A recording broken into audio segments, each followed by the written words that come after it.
Oh hi, didn't see you there. Now in my last video, you may have noticed, if you got that far in my video, that I said I'd do what's in my bag. So this is what's in my bag. Now this is extreme bag. I don't mean that as in it's like an adventure sports thing. This would be how much stuff I would take if I was doing a weekend shoot rather than just coming out for a sunrise and a couple of other shots, you know what I mean? So this is pretty much like carrying everything. Normally I carry a lot less.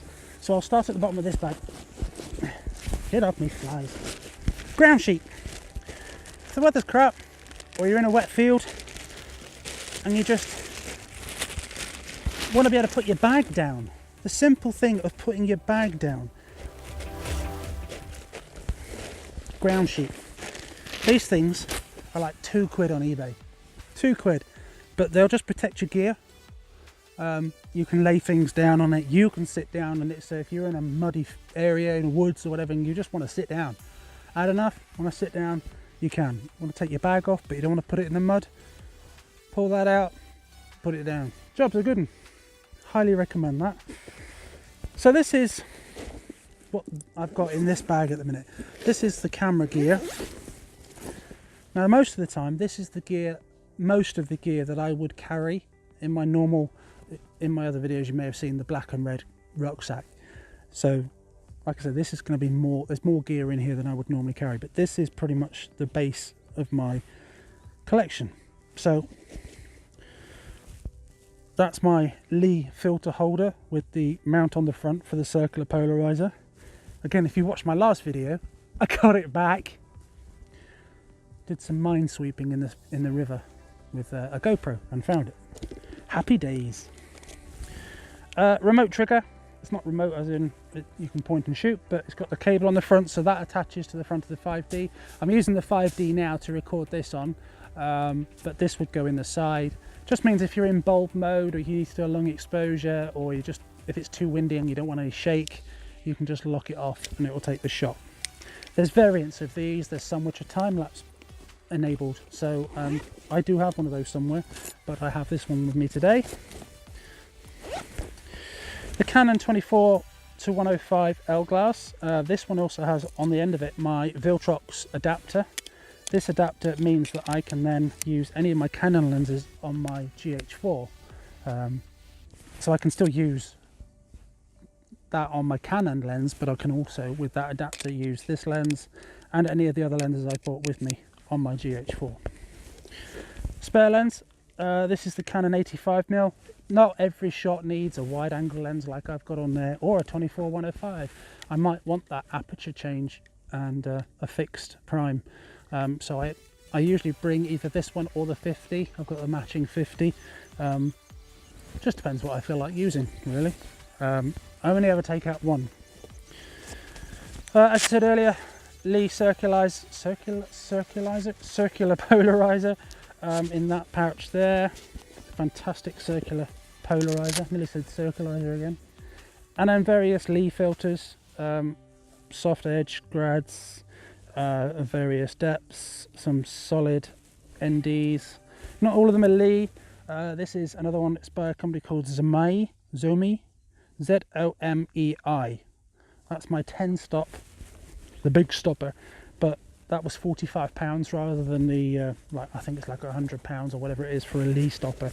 So yeah, save money. Oh, just give my feet a rest. Hold on. Ow. Head torch.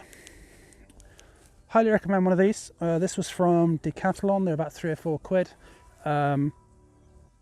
If you came up, I'm just over from Winnert's Pass right now. I've come up here in the day for this location. But if I'd come up here this morning when I got to this area, it was pitch black. Couldn't see a thing. Now you can't walk over Winnert's Pass or to Winnert's Pass without some kind of torch. And if you've got your hands full or whatever, you don't want to be holding stuff, head torch. For the price, you can't go wrong. Doesn't matter if you look stupid, it's dark, no one will see you. Lens cloth, my car keys are in there, I must take them out before I go anywhere. Let's go back inside. Again, like I said, this is extreme. If I was to carry lots of stuff, this is an extra pouch I can use. In here is the 50mm lens. I also have in here, this is the GoPro. If I want to document the journey in the van, I can mount that like that and put it on the dash. But because this has got a nice solid weight to it and is very stable, I could put it out here now and just let it run a time lapse. And not have to set up a big tripod or anything. I can just point and shoot basically with the GoPro in a time-lapse mode if I ever need to. What we've got in here, they've got a lens pen, ones with those brushes on them, and the smudge thing. I don't trust those though. If you ever get a bit of dirt on it, you do that. That's it. But I'll use that end quite happily just to get those last little bits of dust out. A variable ND for the GH4 lens, if I want to try and maintain some kind of depth of field. There's not a lot, but if I want to maintain some, then, and it's bright like it is today, then a variable ND is required. What else? Right. This, unfortunately, isn't mine, but it's been lent to me by a good friend, the Mavic Pro. I had my first flight with this today. Wow, an amazing aircraft. I've got the Phantom 3 Pro, which is amazing in itself. The quality of the photos, I've never been disappointed with what that's given me, but this, just flying this is a huge step up from the Phantom.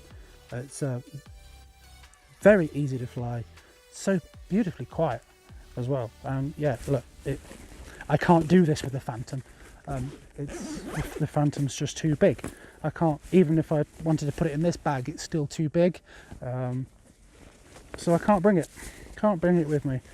Obviously there's the Phantom controller and a spare battery. Still doesn't take up as much space as a Phantom 3 Pro. Small pair of trousers. I don't mean that as in I like to wear small trousers. That's a small waterproof trousers, but they obviously fold up very small. Waterproof coat. This has got a level of waterproofness. That just helps. And that's it for in there. One little pouch here. So in here goes my spent batteries. So all the batteries that I've used for the day go in there, just so I don't get them mixed up. These, I highly recommend these shower caps. Not because I'm vain about my hat or my hair, it's to protect camera gear. I know that the 5D and the GH4 has a level of weather protection, but you don't want to put that to the test really, I would say. So if you're not using your camera, or if you've got your filters on and you don't want to risk them getting wet in between shots, you can put that over and then protects it. What I do with this gimbal is I hook it over that motor and then over that motor. Now this gimbal, the camera is weather sealed and weather protected, but the gimbal isn't. It doesn't say that there's any protection on it at all. So these two motors here are very exposed to elements, so if it did start to rain, I could risk damaging it. So that means I can put that over that motor and still use it. So it doesn't cause any tension or enough tension on there to cause any problems for the gimbal.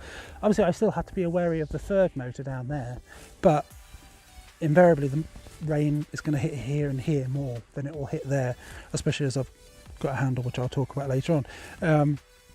Yeah, easy. And these, something like £2 for 20 or something, again off eBay. Crazy not to. Protect your gear. Inhaler, always have an inhaler. I'm asthmatic and unfit. Those two go well together when you're walking around the Peak District. Spare phone, emergency phone, just in case I need to call someone. I get stuck and my other phone has no signal or whatever. Hand warmers. I scoffed at these when I first got them. I thought they'll just do nothing, absolutely nothing, and I was wrong. I was very, very wrong. I was pleasantly surprised. I tested one. I think I was up here when it's past one morning and it was It was very cold in the first part of the morning. So I put it inside my gloves and thought nothing of it. Just put it in the palm inside while I was setting up and waiting. I realised, and it wasn't because of the gloves, that my hand was, one hand was considerably warmer than the other, and I never realised how much heat those things give off. It says like warms up in half an hour or something, but after about an hour they're really, really hot. So I was able to just swap it from hand to hand. I should have used the other one, but then I was like, oh, I don't want to use it now, it's getting warm.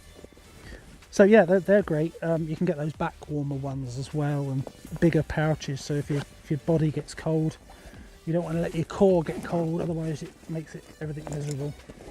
And then the last pouch, it's just a USB power bank, just to keep my main phone charged, which I need to do in a bit.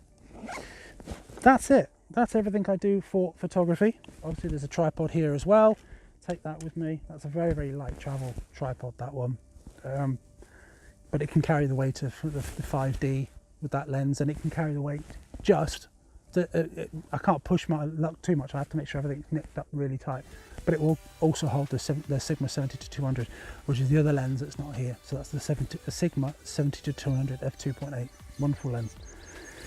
And then for vlogging, it is this, which is the Feiyu Tech AK2000.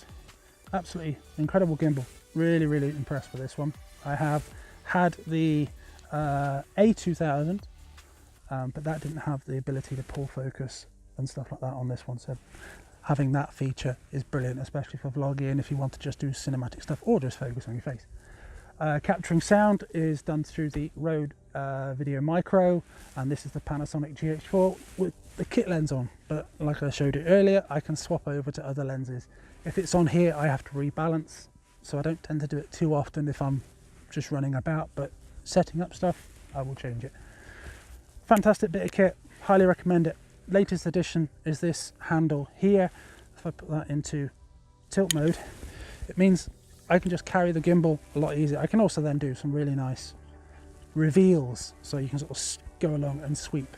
If you combine that shot, that kind of shot, with this, which is an extension handle, which you take these legs off and that goes, it would go in there like there, and then those feet would go on the bottom. You can see how much that extends the length of that, and now you just do these long sweeping reveal shots. Yeah, fantastic, fantastic. That's about 11 quid, 11, 12 quid, and to extend that by its length again, just gives you more freedom if you want to go higher. If you want to go low as well, if a microphone would be in the way on this one, but if you wanted to go low with your gimbal, you can't with that. You'll be like crouching down on the ground, but at least this way you haven't got so far to bend. So useful piece of kit. That tends to rattle around in the van, and I'll decide before I leave the van if I'm going to take that with me. That's it. That's everything I've got photography wise. So like I say, this would be an extreme. This would be like a weekend shoot, and invariably if I was staying in the van overnight, then I would still only take like that much stuff, including the camera. I'd still take these, but I'll just decide which lens. And then I've got a smaller bag. This today, it's almost 2.5 stone with all this gear, which has not been bad, but not been fun. So yeah, so hopefully you found that useful. I know the whole what's in my bag is very cliche, but some people find them interesting and fascinating to see how other people work. This is, like I say, extreme. If you imagine two lenses, bunch of filters, batteries to torch, filter holder, and a camera and a tripod.